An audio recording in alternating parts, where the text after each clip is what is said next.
1 second, I just have to use it up. Lesson 23, and then what's this week on?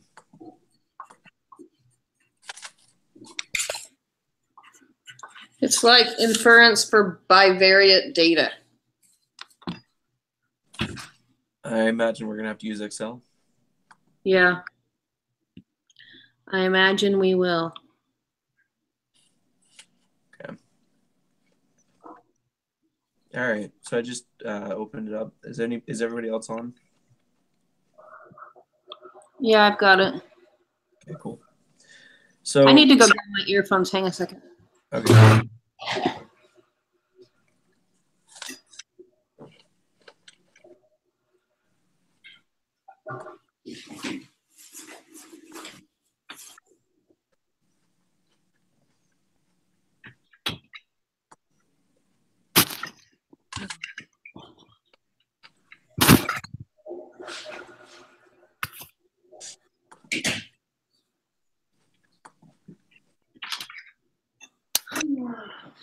Never mind. My kids have taken them. Okay, ready. I'm good. All right.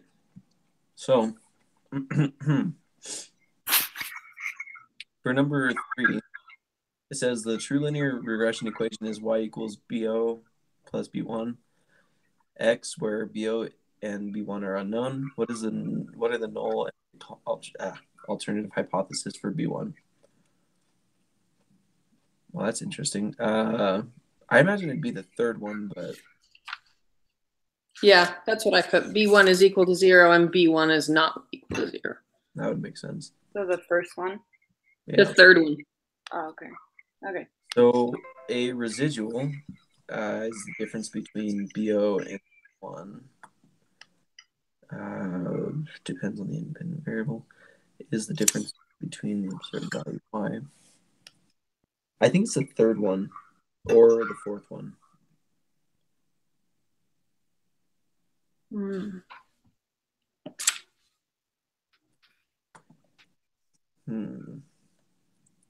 Interesting. Yes. Yeah, I don't know what that one is. Yeah, let us.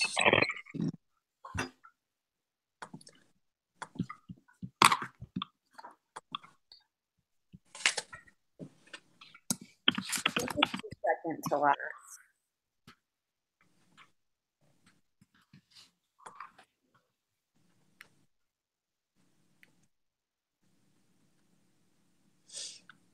Let's see here.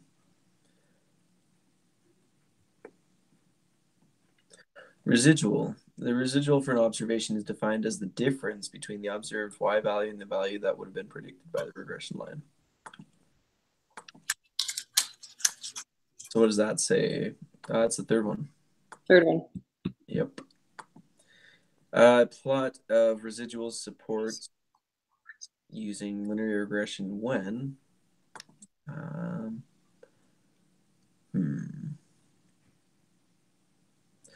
well, if it's the difference, then well, I know it's not 3 or 4. No. So isn't it the first one? They look normally distributed? I would imagine, but why wouldn't it be the fourth one? Because I thought we weren't supposed to see a pattern. I thought seeing a pattern was bad. It's the first one. All right. Fair enough. Well, except for right here that says that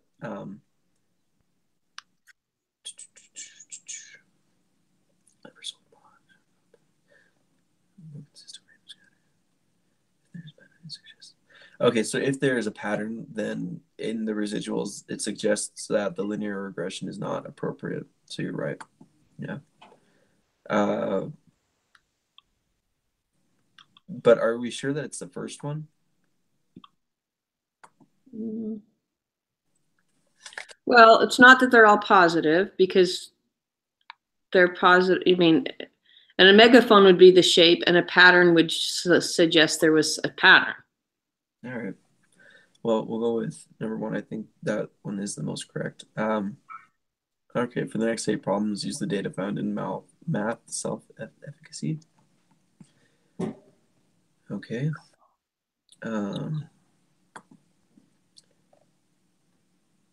Interesting. So do you guys already have Excel up? I have Excel up, but I haven't put it in yet. I'm looking at it now. All right. So we're doing, let's see. Use the confidence as the explanatory. Okay.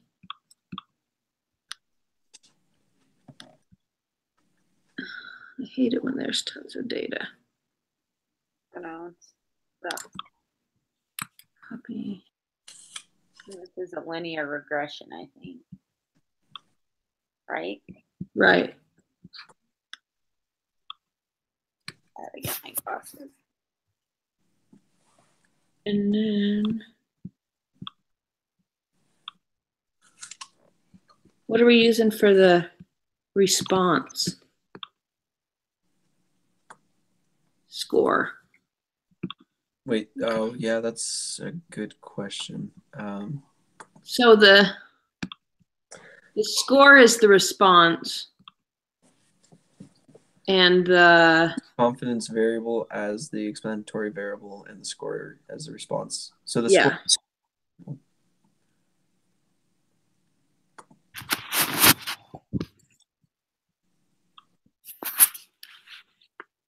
Why does that you change that up? That makes no sense. Oh.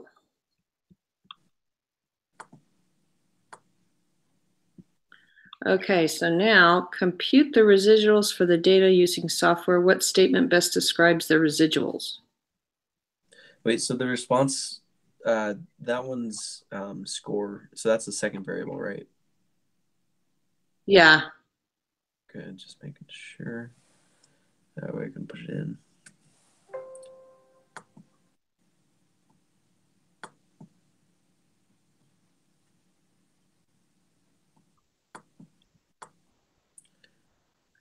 So my question is, the scatter plot that's shown on here, is that the scatter plot for the residuals then?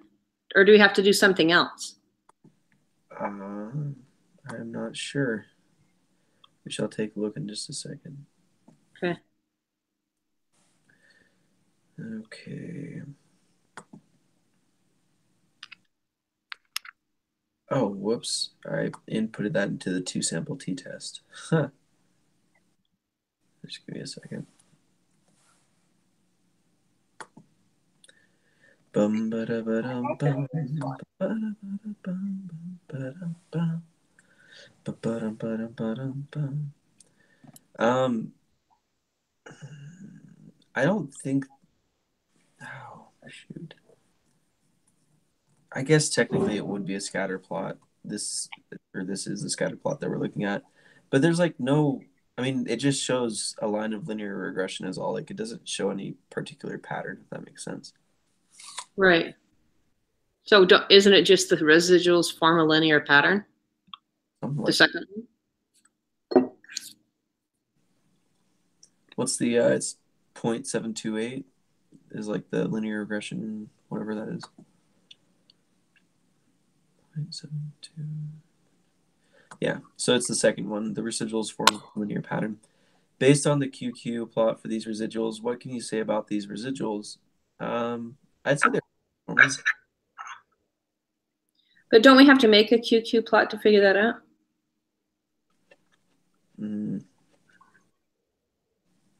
Because Okay. that thing we're seeing is a scatter, right? How do we make a QQ plot again? I think we have to take the residuals. I think, I could be wrong. I think we take the column that says the residuals and we copy that, and then I think we paste it into the other Excel spreadsheet that's the descriptive statistics that says the QQ plot on the bottom. Let's do that then. You're on 6, right? It's not liking my thing here. But you guys are on 6, right? Yeah. Because I got the first one for 6. Oh, no, is it? Wait a minute.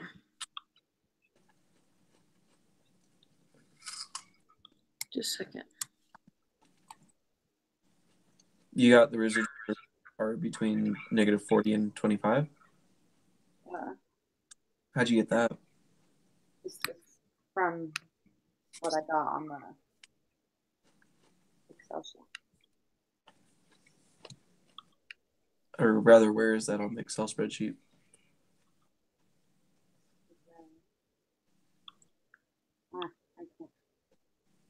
I X'd out of the wrong thing. I've got to do it. I can't get mine to paste in. This is super weird.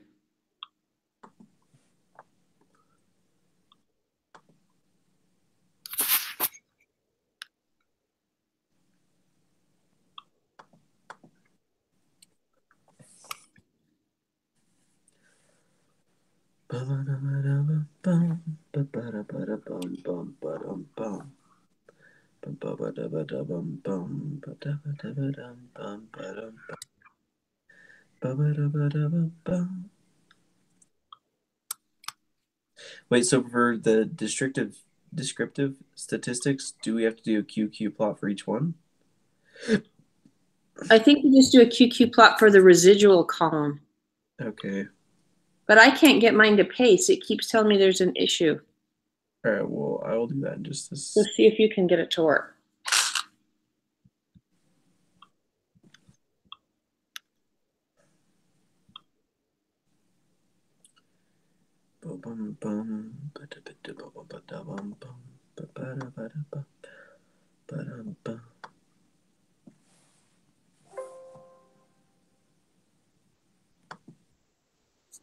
It's saying it's because it's not the same size, but honestly it is.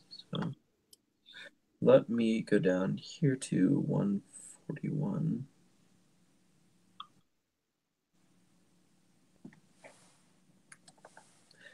Yeah, just let me do it. So it did? Yeah, you just have to copy it or paste it to the exact size. So it's from 2 to 141 that you have to paste it. So what I'm seeing here is that there's no pattern. Although I'm not sure if it can be between -4 and 0.25 or whatever, because it only gives us positive numbers.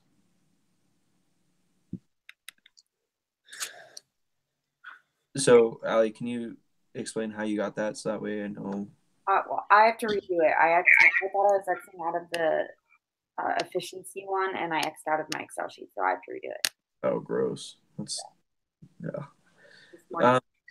Anyways, for now, for the QQ plot, the residuals are fairly normal.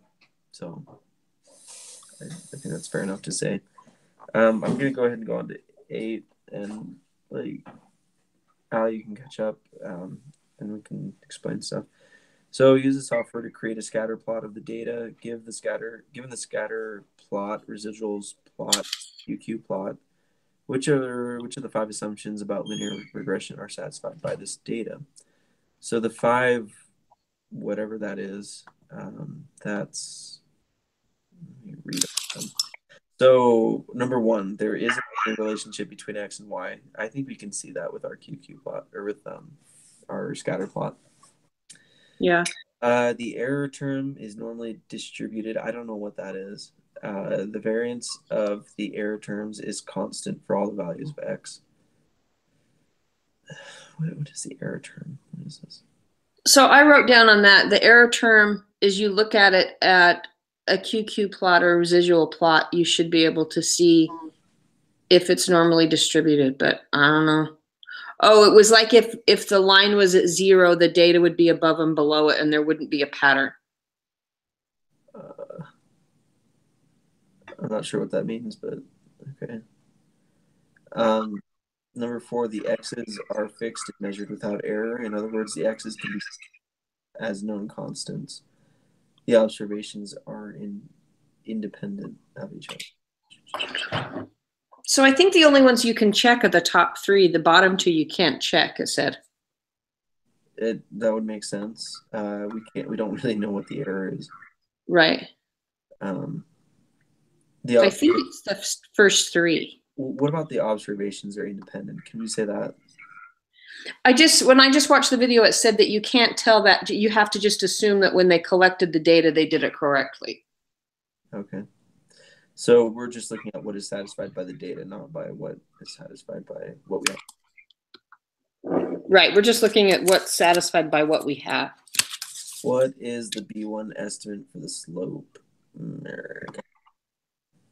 B1, where are you? Isn't it 12, 1.022? no, that's the same error, isn't it? Oh, 12.695? Yeah, I think so.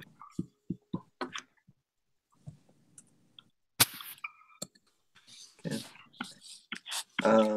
Now construct a 95% confidence interval for B1. Input your answers for the lower bound and the upper bound. I'm pretty sure it was already at 5%, so... Yeah. So it's 10.674 is the lower, right? For B1, yeah, 10.674. The next one is 14.715. So 10.674. And what was the other? 14.715. Is that what you said? Yeah. 14.715. So then the p-value is 3.3. Where's the p? Well, except it's the exponent of 20. Does that mean it's 0 when it has that thing at the end with the e minus 24? E minus 24, where? Yeah, look at the p-value. Like, you know how at the end when it has that scientific notation, doesn't that mean that it's 0? Or what does that mean? Oh, yes. Yeah, it's basically 0. So then if the p-value is 0, then decision would you make regarding the hypothesis test for B1? T is low. So reject the null hypothesis because T equals... is that right? No, I think it's reject the null hypothesis because the p-value is less than A. Yeah, that's what I put. So for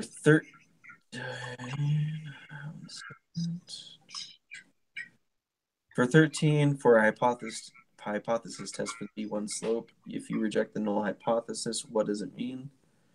There is sufficient evidence to conclude that the slope of the regression line is not 0.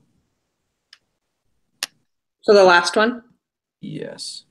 Because remember at the beginning we said that the hypothesis test would be null is equal to 0 and alternative is not equal to 0. Right. Use the data found in estuarine, crocodile. The next 5 problems.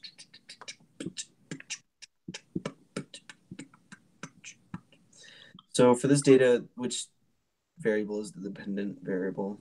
Let's check.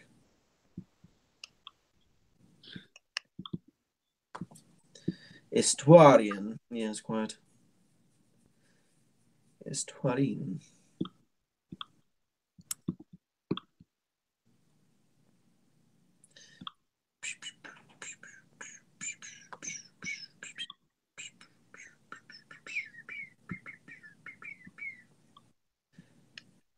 So which one is it? Yeah, which one affects the other? Let me see what it says. So, oh, so the dependent is, crap, I wrote this down somewhere. The dependent is the response, the thing we are trying to predict. So the dependent is body length because of head size. Yeah. Okay. I mean, I assume that's what we're doing. Yeah, because that's what they've been doing all along, I think. So body length is the dependent? So body length is the dependent. Like if you measure the head, then you should be able to predict the body length is what I think that's saying. Yeah. So the body length. Yeah. Determine the margin of error for this 95% confidence interval. Well, we're going to have to stick in the data for that one. So does the body length, does that go first or does that go last? The body length is the response. Okay, so we just take it how it is then. Yeah. Okay, good.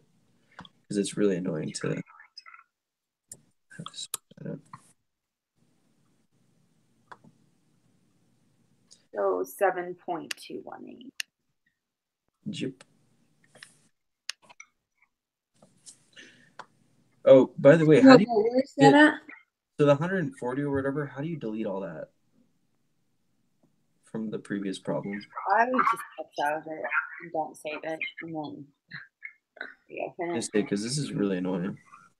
Yeah, I just highlight it all, and then I go into edit under clear, and then just clear all the contents. Really? How do you do that? The margin of error, is that the confidence interval thing, or what is that? Where do I find what's it called again on here? Well, the confidence interval, if we want to look at the margin of error, don't we have to subtract the top from the bottom? Oh yeah, the lower and upper. Yeah, but when you guys put your data in on those other columns that say residuals, does it have a whole column or does it just have one number? The whole column now. I don't have that. Mine just did. Oh, maybe I have to copy and paste this twice. I don't know. Weird. What's going on? I don't know. Some of my Excel screwed up. It keeps telling me there's errors for everything, so I don't know what happened. So the confidence interval for B1, so we're subtracting the upper from the lower. Yeah. So do you have an upper of 7.701 and a lower of 6.949? No, I have 7.218 and 8.103. Yeah, my Excel, something's wrong with it. It won't let me paste stuff in. I don't know what's going on. So tell me what it is, because I got to get it fixed. Minus 7. Hey, are we sure that the body length was the response variable? Like, is it normal to have a negative 19.9 T value?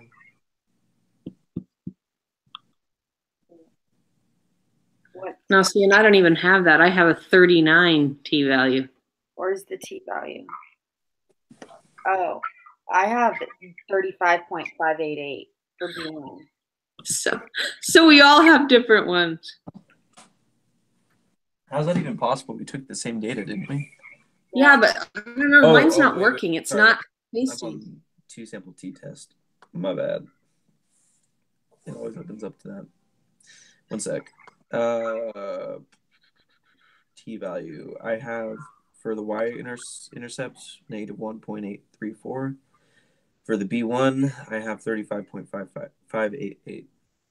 Yeah. I'm going to submit this and see if I did it wrong. Then. Okay, so I got 2 wrong. Which ones did you get wrong? I got 15 wrong.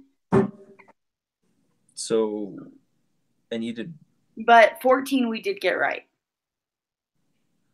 I'm trying to see what's the other one. And, oh, I got 8 wrong, but I think I put, here, hold on. What did you put for 18 or 8? I marked all of them on accident. Oh, so, okay. So it's not all of them, just in case anyone wondered. So, and sorry, what was 16 and 17? 16 and 17. 16 is 7.218, and 17 is 8.103, but I got the margin of error wrong. 8.213? 8.103. 403. 103. Oh, 103, sorry. And then 16 is 7.218. Yes. Yeah, the margin of error is wrong. I got that wrong. Okay. So B1, we're 95% confident that the confidence interval will contain. That one's the first one. 18 Okay. is the first one. That makes sense. So now we just have to figure out what 15 is. Well, what did you put for the margin of error? 0.885. 0.885. That's.